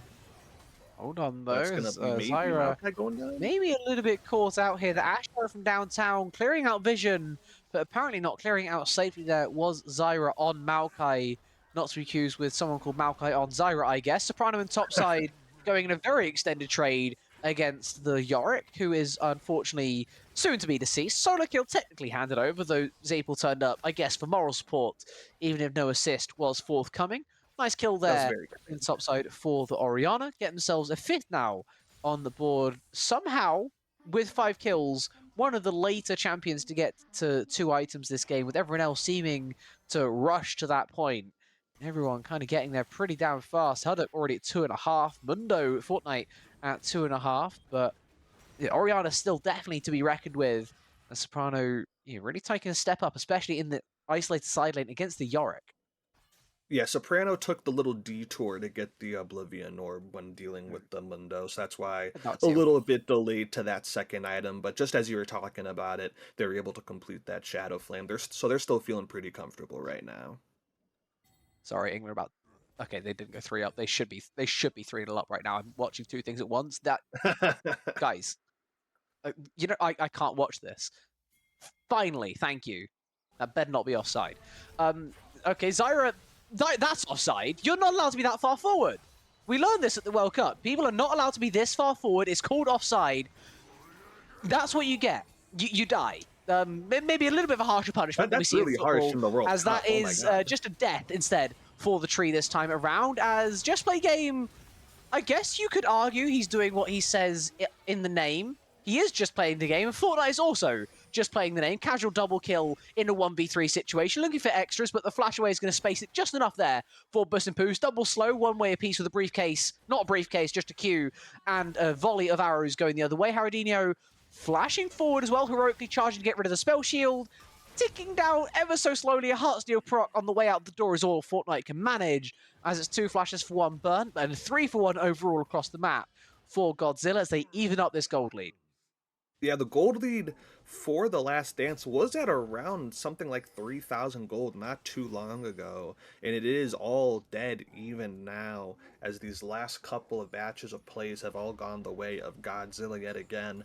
Just Play game, he not only was he just playing the game, he was playing the game very well before when we were giving him a lot of praise. The side laning prowess to some extent has still been there in terms of being able to find opportunities around the map to pick up as many minions as possible and keep trying to stack that item advantage he has over his counterpart. But in some of these fights now, hasn't been going the best. We saw that one team fight that I pointed out before where he probably could have had a better ult opportunity, got caught out by the end with the golden eclipse, and now they're two caught in the side lane 1v3. So he's gonna have to kind of reel himself back in and get going a little bit more with the team. You're still looking for a dream combo of an Orianna Shockwave into that last breath, and then that's how you're really going to be able to dominate some of these fights. Doesn't mean he can't apply pressure in the side lane, as that is something he's really good at right now, but when you're starting to see those objective fights, looking around the dragon, looking around a potential Baron flip, if one of these teams wants to get really crazy and aggressive, you really want to see him be on the same page with Soprano so they can maximize that damage output, because both of those characters, both of those carries are set up to do just that in this game right now still. Absolutely. Before this Drake does spawn in 5 seconds, both teams looking if they can find any minor advantages. Can they get any side lane picks? Can they force out some extra summoners before the main fighting starts? Before the dragon finally spawns down there on the bot side. Interesting decision actually here from Godzilla not to contest at all. A fight was certainly possible. Keeper's verdict going to ensure no steal is possible. Maybe that's the thought behind it. Keeper's verdict a little bit too strong. The Poppy can be so dominant in these types of fights. Fortnite has such insane side lane pressure that I guess you just try and make that work instead. But the Okay. side lane pressure doesn't count for much when Shen stands united with their teammates and you end up just falling for nothing there. Fortnite gets 4 turret plates, and I'm not sure that's worth this Mundo's life. Gets TP out of Soprano as well, ult out of the Shen, cross map again from Godzilla, but the cross map is what's happening now on the top side. Since you drag some members top side, more are going to follow. Baron started, but not continued by the last dance, as they're just going to have to see that bot tier 2 for not much else in exchange. Yeah, Soprano recalled there, so probably the right decision for The Last Dance to back off of that. They wanted to make sure that the Yorick didn't get too much on his own in that bot side. It ends up just being that inner tower that goes down. And like I said, probably just the right call in that decision. Just back off if you don't want to flip anything silly here. As both sides do have, like, again, they're clear ways of wanting to play this game out. It's the Yasuo, it's the Orianna. If they can combo those ultimates up, that's ideal. If you're the Last Dance and if you're Godzilla, you're still looking at that Mel up to 4 kills now, 3.5 items working on the Zanyas. So not the most lethal build that she has, building both the Proto Bell and the Zanyas, but the champion still does deal just massive amounts of damage. And you have the Dr. Mundo now, 6 kills, buys the Titanic Hydra, so he will be able to definitely supplement some damage just running around the entirety of the Last Dance, which is, fairly immobile on the Orianna and the Ashe. The Yasuo can do his thing, but if Fortnite is just allowed to kind of run down the Ashe and run down the Orianna, it could provide a problem of their own that they'll have to deal with. So it'll really be on to Zapel, on the Shen to stand united, as we saw on the top side, and land those taunts. Or it could just be on to Just Play Games to take another 1v1. Ashe Arrow comes through, can't quite land this time around. Fortnite keeps getting a spell shield proc and keeps picking it back up off the ground. Realizes that this type of position maybe not as even as he once thought it was. The 1v1 quickly turns into a 1 versus 3 and he TP's out of there before anyone can say otherwise. That's what the power of a spell shield does, in case you were wondering back at home. Huddock as well, while all this is happening, gets a couple of plates down in mid, just putting the pressure on elsewhere. When pressure is put onto you, getting the relief valve, getting something for that exchange, not just making Fortnite burn his TP, but because so many members move across, getting something back for your side in exchange. Nice cross-map idea, but can't quite get the turret either, as Fortnite is clearly not deterred by what's happened. He's going straight back in for more. Yep, and right now we'll want to see, or at least I want to see how frankly, these teams are going to be able to play around these objectives. Dragon not coming up yet for another couple of minutes, but sorry, I'm going to cut you Baron... off again. He just bought a serrated Dirk. I thought you ought to know that. Oh my god. I Carry couldn't on. imagine what that's going to build into on a Mundo. Maybe like Psycho Sword if he gets the slow, like, melee range? I don't know.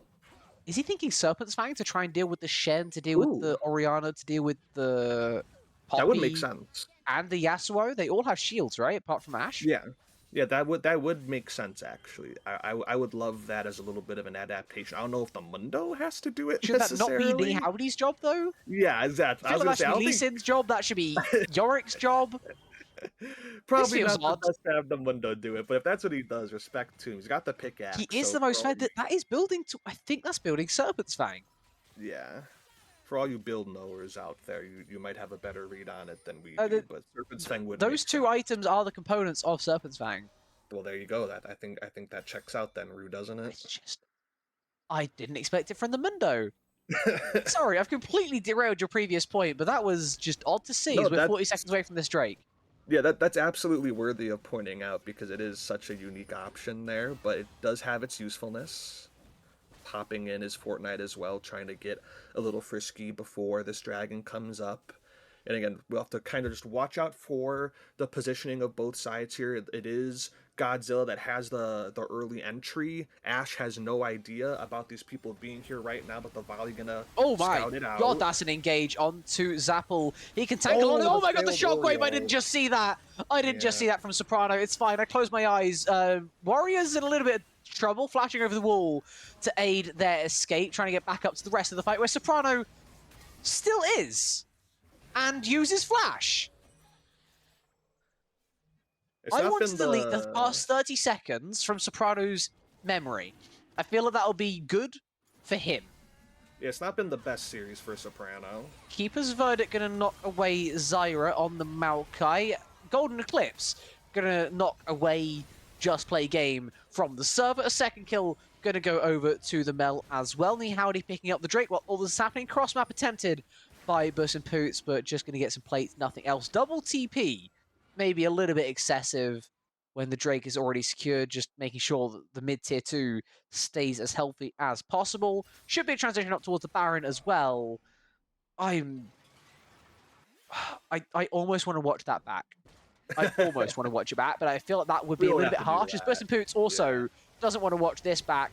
Believe that is being called being eaten by a Mundo. Fortnite then picking up the spell shield as well, getting ignited, so technically anti-heal applied, but Zapel suddenly runs out of those ideas and is forced into a very hasty retreat. But Orianna there to aid and assist, but not able to get the kill and not able to do much else either. Does keep the Shen alive while the Baron does fall, and all 5 alive this time around as well for Godzilla when they take that objective. Yeah, luckily for Zapel, there wasn't a fadeaway steel chair coming through there at the final moments. They at least are able to escape with their lives, but all that pressure being applied, as you just said, leads to that Baron being taken, and the game has completely turned from what we were seeing just about 10 minutes ago. It was the last dance, feeling like they had control. They had about that 3,000 gold lead, but it goes back to that fight in that bot side river. Just Play game didn't have the best execution there. It was very well executed by Hudak and Nihowdy and the rest of Godzilla. And since that moment, the gold lead got evened out not too long after that, and they've just seemed to have had complete control. Hudak was 1-1-2, has scaled up to 6-1-3. They are a fully online Mel Medarda. Fortnite continued to find solo kills in angles that we were not expecting it to be possible in on this Mundo mid, and it's going to be the top lane inhibitor going down. Yorick blocks off the side. They're looking for more. Yeah, they keep on pushing. Tier 3 taken. Golden Eclipse used. This time doesn't get an execute, but still surely an execute falling. No, actually, Haradino barely hanging on to life. Tons of flashes used. Will only hang on for a little bit longer until finally some players start falling down in this fight. My god, these guys are so tanky, so durable. Flash forward there from Huddock going to finish off another. That's an execute. I think the reason this fight lasted so long was Mundo wasn't there. Yeah, everyone that's exactly what I was going to say. Yeah, everyone else just kind of like doesn't have the damage to do kill things, and then Mundo turns up with his 4 items, make it 4.5 now. That goes the Yasuo. No, he hangs on again. What is happening? These guys should not be staying alive. I'm convinced of it. 2v3 hanging on to the Nexus are the last dance, but I'm afraid that it is a little bit too late to hang on this time round. One more route, courtesy of Mel E. Not going to get another kill, because no one can kill anyone at the end of this game. The only thing that falls in the end is the Nexus, as it is now 2-0 advantage in the 3-game series for Godzilla. They look to try and close things out in sweeping fashion in Week 5 of the SDC. Yeah, they couldn't finish off some of those champions, but it doesn't matter as long as you're able to finish off that Nexus. And again, very well played from Godzilla here in the back half of this game. Played the fights really, really well again. Shout out to Fortnite. I questioned it earlier. It's like, hey, can you carry the same way on Dr. Mundo as you can on Locke? And while it's not, of course, exactly the same way, 8, 3, and 6, most kills on the team. You know, I'm sure those damage numbers are up there as well. We do see, if you direct your attention to that Mundo's item build, it was the Serpent's Fang that did get completed at the very end right there. So I'm sure he dealt plenty of damage with that little bit of extra lethality boost coming in. Plus, of course, the Heartsteel and Titanic Hydra procs coming through for a good chunk of that game as well. Very well done from Fortnite. Nihowdy had some solid moments, probably not quite as good as that Jarvan game was, but still very solid. And then Hudak on the Mel, shout out to them as well. Very well done yet again from Godzilla. They take the series with 2 wins, but can The Last Dance at least pick up game 3? Let's see if they can. If they can get one more game. Because remember, every single game in the SDC does matter. The series sort of matter. They count for bragging rights. But in terms of the overall regular season, it's every single game that counts. The rosters change, of course, to each game as well. So all focus will now turn to that third and final game. We'll be back when it's ready in just a few.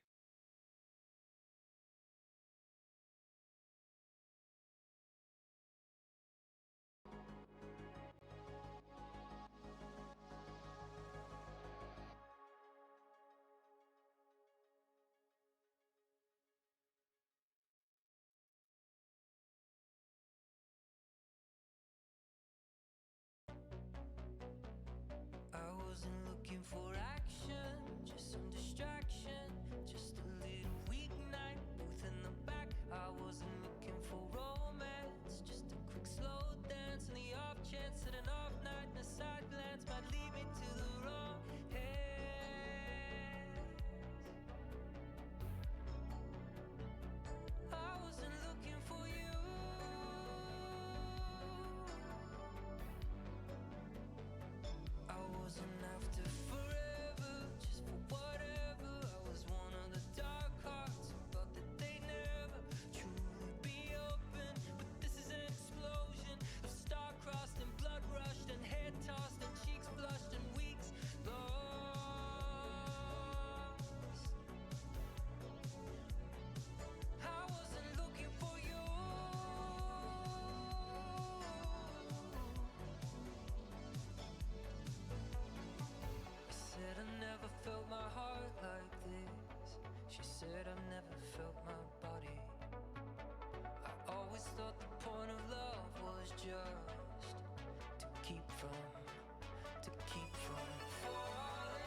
just to keep from falling to the deep blue, the deep blue. Falling to the deep blue, the deep blue.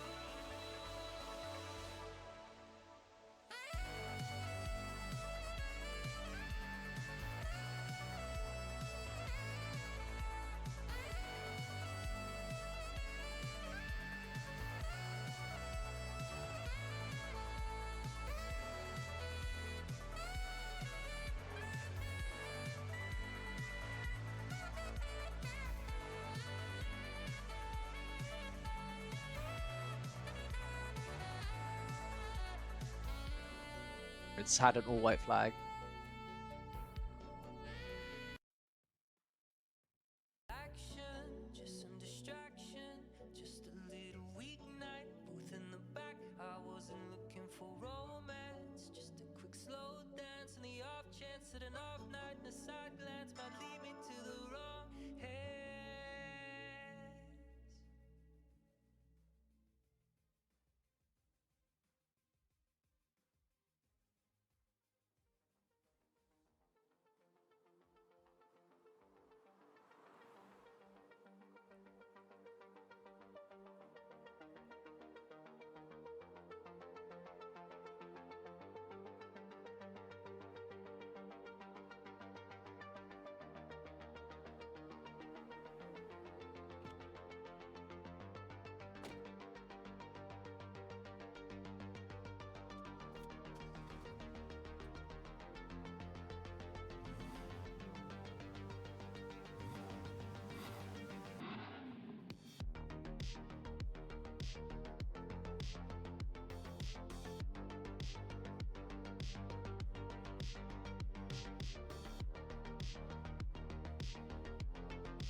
Welcome everyone back to game number 3 on the day. I'm sorry we haven't been able to bring you the drafts, but draft lol has been a bit awkward for us. Instead, just hopping straight into the third and final one for the night, as Fortnite is changing things up once more. Back on the Assassins, but this time going to the Echo into a Lysandra.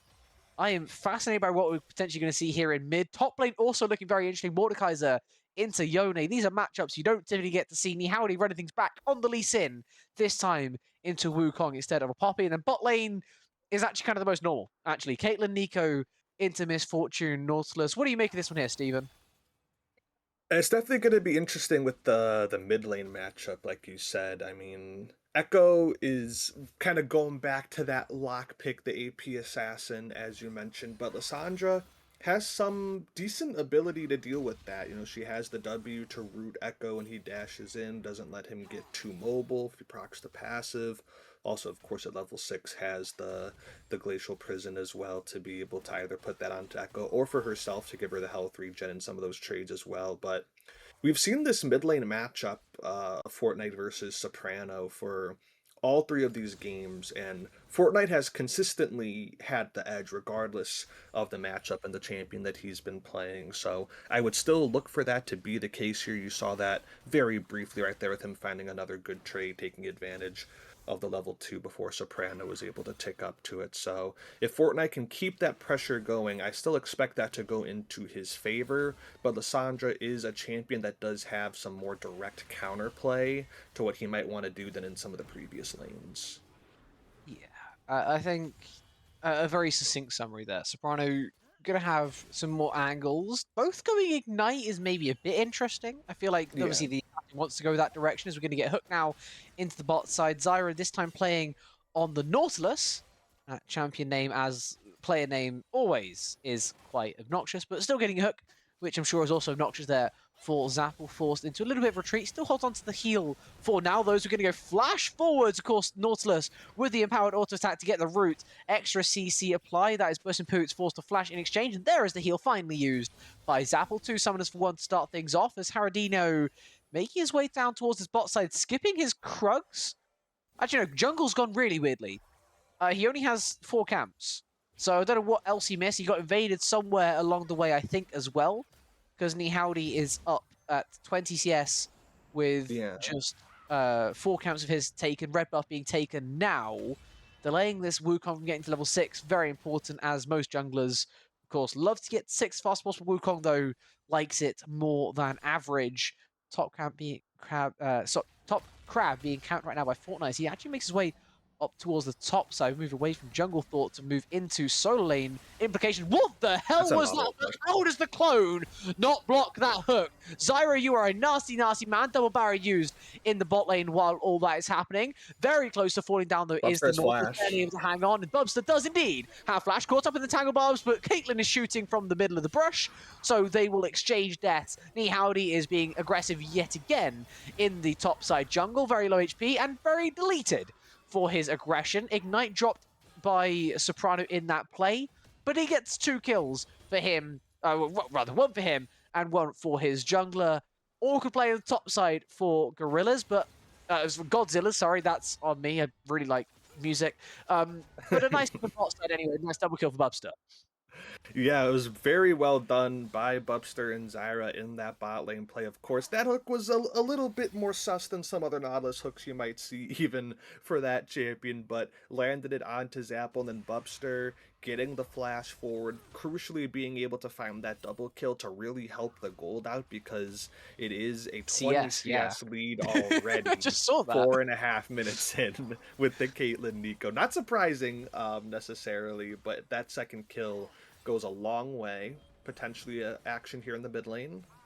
Yeah, Soprano, nice dodging, nice dipping, ducking, and diving out of the way of that little engage attempt there by Nihowdy.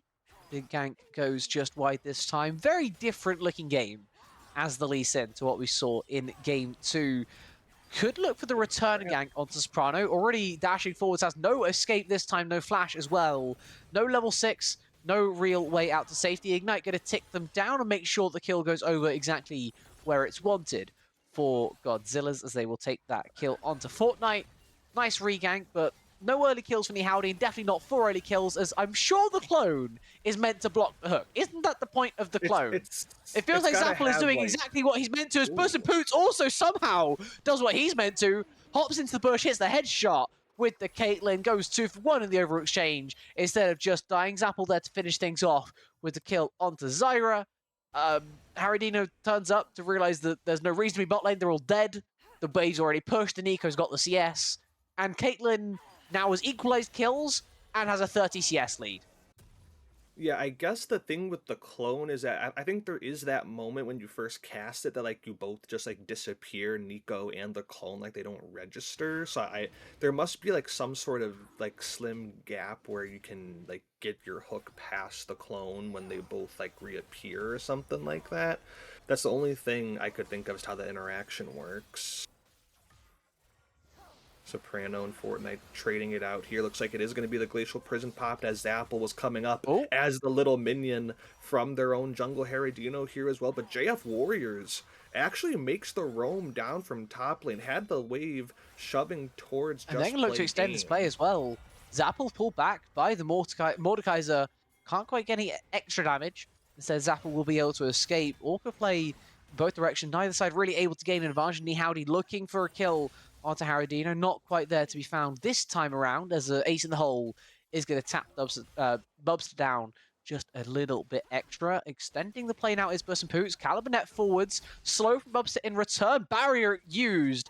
And absolutely necessary, because that net, not the Peacekeeper rather, was disgusting and absolutely nailed on to get the kill.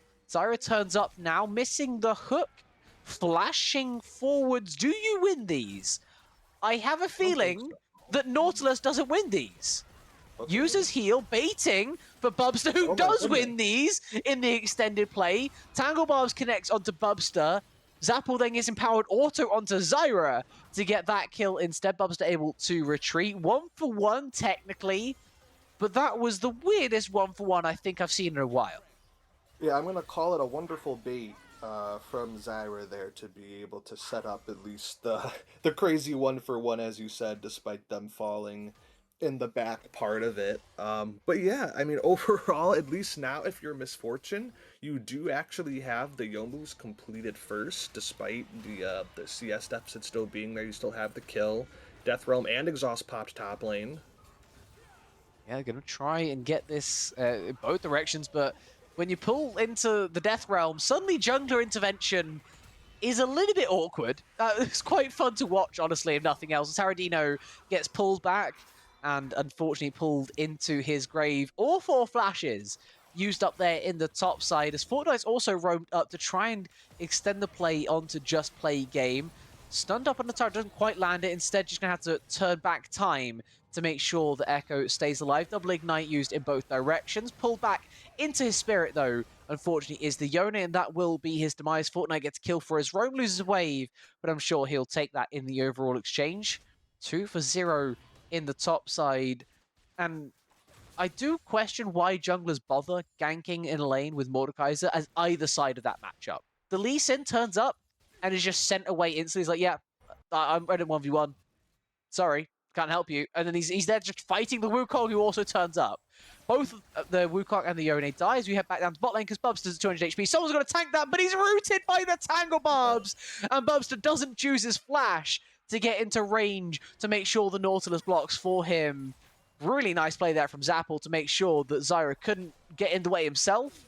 And it means that the kill goes over to Bus and Poots. Another wave going to be shoved in. Another massive advantage found for this Caitlyn, who's now at 40 CS and yet another kill. Yeah, just barely able to thread the needle with the ace in the hole there.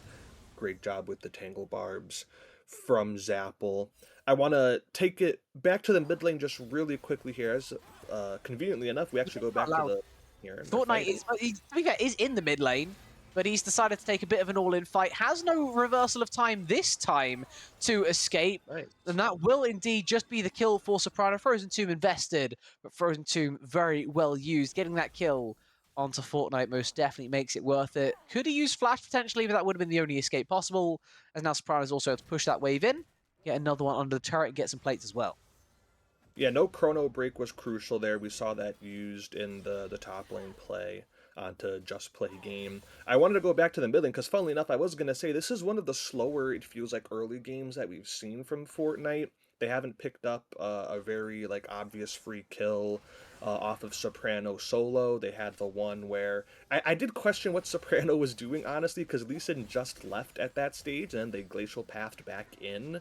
So I didn't like that decision. But speaking of bad Can we decisions, question potentially the one movement bot. down here in bot lane as well as we're Yeah, going 2v3, engaging, using summoners? Okay, maybe it works. They go 1 for 2, I think, unless Nico is escaping. Zappel trying to do so. The clone that's what we finally expected. Yeah. blocks a hook, doing what it was meant to.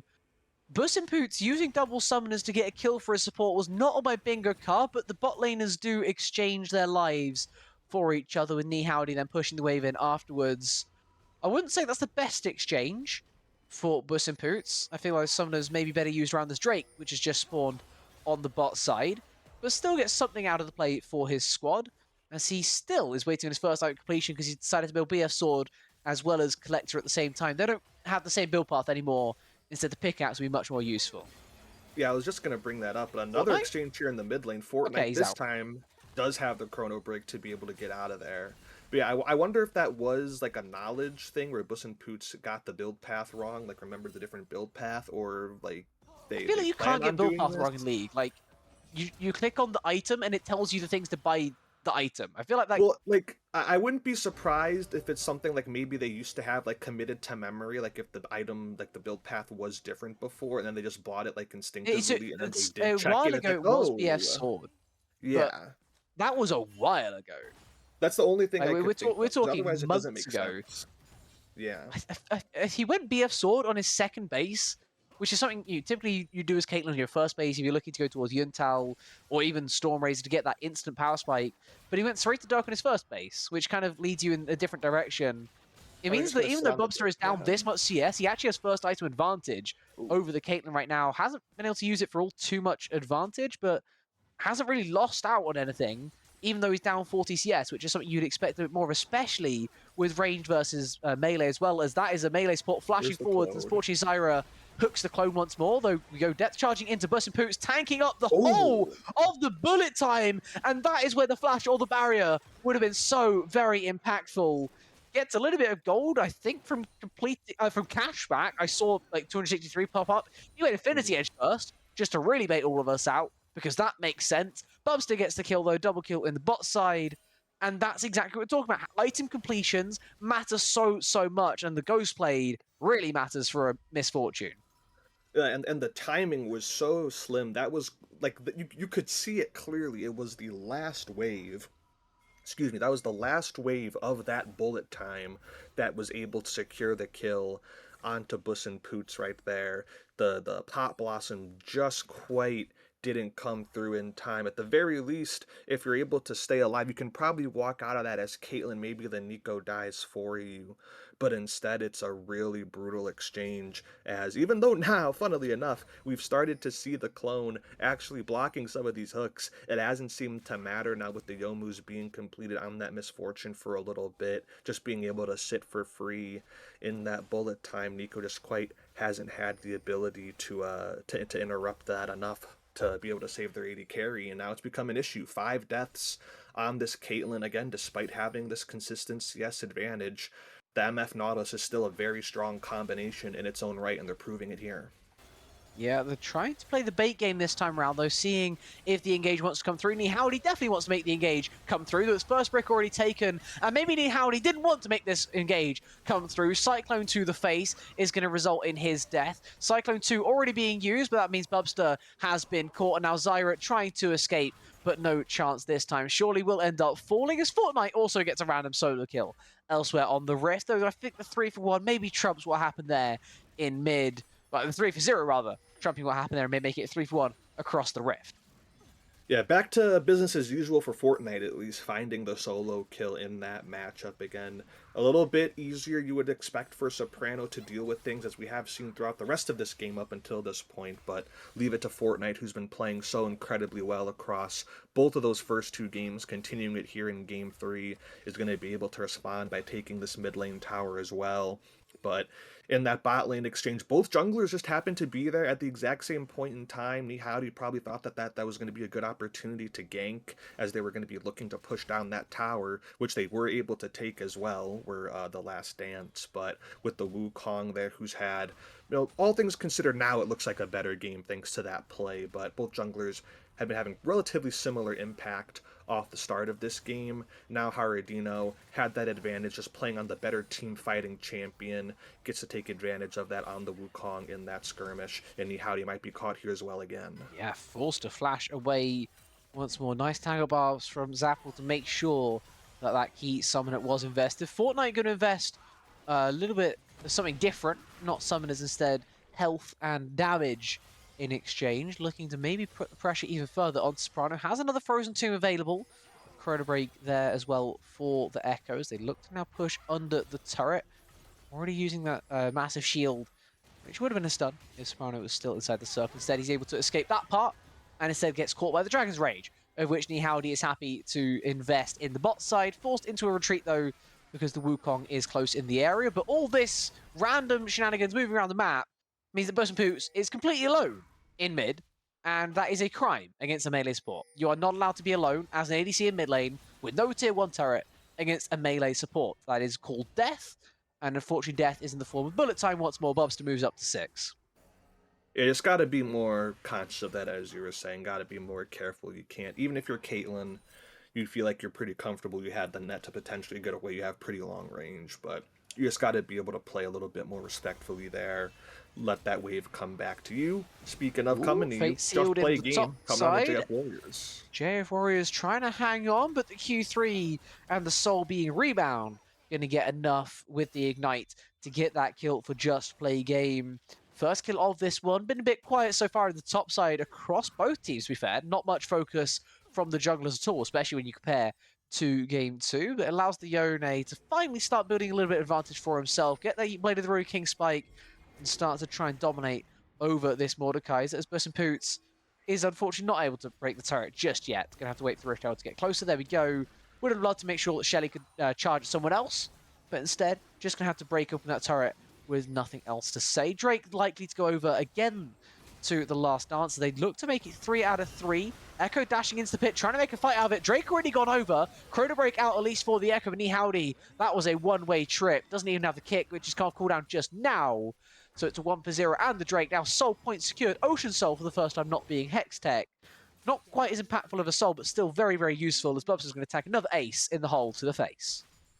Well, that's why I was a little bit surprised. It was a very heavy committal. Obviously, as you said, Fortnite could at least take the Chrono Break out of there, but for Nihaudy, had to have known that there was going to be multiple people there on the side of the Last Dance to be able to take that dragon, and trying to go for the steal there, didn't get it, and you die. Probably not the best outcome. It's definitely not like super pivotal. There's not too much that the Last Dance are able to do after it. Yep, Soprano trying to do his best to get out of this one, using Frozen Tomb already. Doesn't have second stasis, no Zhonya's or Arm Guard acquired as of yet. This trade getting very low for both sides, flashing on both sides. But Soprano gets diffed in the end. Fortnite didn't even have the Chrono Break, didn't even need it. Superfluous in its usage this time, just gets the kill and now has it available for the next fight should it come his way. Push the wave, gets his base, another solo kill goes his way. That has been the proper bright spot this game, has to be said, for Godzilla as they look to try and get something going in their direction. If it has to come through the Echo, then so be it, but their team fight is looking a little bit dodgy still. Yeah, normally the Lissandra, you feel pretty comfortable in being able to burst down an Echo, or most squishy champions, of course. JF Warriors, though, potentially caught up here. I'm going to go more than potentially. I'm going to say very caught. Just Play Game going to take that kill with open arms. Zyra trying to make a play out of this, but I feel like a retreat is probably the best play. Bubster, retreat is the best play to be made out of this. Doesn't realize that, walks straight into Caitlyn Bush and gets tapped in the head a couple times, and that will be to their detriment. Doesn't even use either summoner, just walks into the worst place possible and completely caught off guard as the ADC. So that is all 3 lanes taken out, because Fortnite also died somewhere, I'm guessing, at the end of that fight. And when 3 lanes die with Barons up, even if it's 20 minutes, it feels like it's very, very difficult for anyone to contest. Support jungle not enough. Plenty of damage on the other side because it was still 5 alive, and that will indeed be the Purple Worm going over very early on. T1 styles from the last dance. Yeah, it was Fortnite did die near that top lane otter tower, which has just fallen now to just play game. Soprano potentially caught, but he's going to be able to get out of there. Dredge line blocked by the minions. Fortnite did have the chrono break as well, chose not to use it. Maybe thought he would just die anyway, so held on to the held on to the cooldown rather. Baron going through here for the last dance is going to be very, very strong here. It's been a relatively even game gold-wise for basically the entirety of it. Of course, it's in different spots. Bot lane's probably got a lead for the last dance, but mid lane, you know that Fortnite's going to have the advantage there. But now it's finally blown open a bit. They've gotten some towers. They've taken that last fight plus the Baron. We're finally up to a real gold lead here, just about 4,000 in their favor. How much more can they get off of that now is the question. Baron, it's going to be close timing for the Dragon Soul. I believe it'll still be up. They'll overlap. Yep, so we'll have to see how aggressive they want to get with that. How do they want to manage the side lanes as well, potentially? But right now, they're just powering it down the mid lane. Godzilla realized, you know what, we can't really contest this too well. We have our strongest person again matching Lissandra down in that bot lane. We'll have to give this one up for now. Yeah, though maybe not being given up in the top line as much as it should. Looking, LF Warrior Really has nice. JF Warrior, sorry, has been eviscerated by Just Play Game. Goes again with the Unbound Soul. Says, good luck, Mordekaiser. Pull me into Death Realm if you must, but I can go unstoppable, so I really don't think you should. And that is another death to be added to the tally, a third in the top side for the Warrior on Mord. And it's also a fourth kill now for Just Play Game, looking to make sure that tier 3 in topside is at least put some threat on when the tier 2 falls down. Nautilus falling is going to help that out after the tier 2 finally is taken. Just a sloppy play, it feels like, from Godzilla in Game 3. After 2 games where they were really on top, they haven't fought a single objective apart from Grubs this game. 2 towers, which we're not quite counting, mid tier 1 and bot tier 1, have been taken. But that is it. If you look at the top of your screen, they can try and fight over their own tier 3, but that doesn't really feel like much of a consolation prize. As Soprano goes into the Frozen Tomb inside of the Death Realm. I wish you luck in that regard. Get bonked in the face by a deadly hammer. So that will be 1 death in exchange, but Ocean Soul has now spawned, and Tangle Barbs is perfectly positioned to make sure Howdy can get nowhere close. Cyclone not invested. The Lee Sin will escape for now, but very little HP, and Red Buff likely to be stolen away as well. Only going to be able to heal off these Raptors, potentially Krugs, but I think the Krugs might be too late, as the engage might just come through instead from Zyra's Nautilus. As Aradino is instead going to be the one to make the engage. Zapple, I didn't see that flash, it's okay. Just Play Game is dominating. Zapple, maybe I didn't see that flash. He's now very low, caught in golden inside of the bullet time. He will fall. Buss and Poots is going to get flashed on by Fortnite, but he still just gets the kill. Stand still, right click to the face will finish him off. And it is 3 members left alive versus 0 and Ace for 3 technically as well, because Soprano died very early on. They choose not to try and end the game through mid with the with the exposed in him. Instead, going for the Ocean Soul. I feel like they could have ended the game. Why did they not end the game? There are minions in the enemy base. It doesn't look like they have Baron, and they don't have the Grubs either, so I wouldn't be surprised. I don't care. They have supers in the enemy base with 3 members alive. Yeah, I think that they probably just didn't really feel comfortable with doing it. Like, it's definitely a lot safer. You just regroup, grab the soul. It might have been doable because you do have the Yone and the Caitlyn, who are obviously very strong right now. I'm not entirely surprised that they didn't go for it, but it would have been a reasonable option to do as well. But obviously now you're just able to kind of regroup. You got your items completed as well, coming off of that fight. Massive fight from Just Play Game, and the kind of little moment of hilarity there where Buss and Poots is charging the ace in the hole, gets jumped on, but is still able to get it, of course, as it goes through, and then headshots for that final kill as well. But it's been really, really well done from Just Play Game, who I did notice right now has given us a little bit of a Wind Brother special. They played Yasuo the last game. Now they got Yone here in this one. This Yone going even better than that Yasuo Yasuo was doing. They had some good moments with the Yasuo, but they kind of fell off a little bit as some of those more team fights started happening. Couldn't quite get enough damage down. No doubts about the damage here on this Yone. 8, 1, and 2 have had great usages of the Soul Doubts and Unbound and Soprano's Fate positioning, Seal. though. Yeah, I feel like he's also Soprano. realized those doubts, and maybe the doubts are going to turn around. Goes Frozen Tomb, keeps himself alive, doesn't feel like a Zonya's necessary because they have that self-Zonyas in their ultimate, as this is also now an ultimate forward from Just Play Game. That's a disgusting amount of damage. He used Chrono Break to give himself extra health, and you can see how little that changed the dynamic in the top side. Fortnite gets eviscerated, gets deleted off the Rift, and Just Play Game picks up his 9th. After you're just gassing him up, he proves exactly why, and it feels like the end is somewhat nigh as well. Q2 from Nihowdy. I'm going to keep the question mark in my voice. Bubster, though, has decided that Bus and Poots is not allowed to live anymore. Unfortunately, that is the only thing Bubster can decide to do, as JF Warriors is the last alive for his team in the Death Realm, looking to bonk on the bonker of bonkers. Gets the monkey, but nothing else. He'll go 1 for 1, and that will be the game indeed. Wrapped up a lot faster than the first two were. The Last Dance will at least get 1 in the series, as that will be at least something in return. A little bit of consolation as they look to hold fast in the standings and get a second ace because Fortnite gave it to them. How kind. Yeah, this was the first game of this series where Fortnite still had a good performance, but he kind of got humbled a little bit. We saw Just Play Game get that kill here towards the end, just absolutely dominant on the Yone. And it's not like the rest of Fortnite's team was absolutely like not up to par. Bubster and Zyra tried their best in that 2v2, had a lot of back and forth in it. I think the biggest difference, at least here, was that Nihaudius didn't have quite as strong a game as we saw from them before.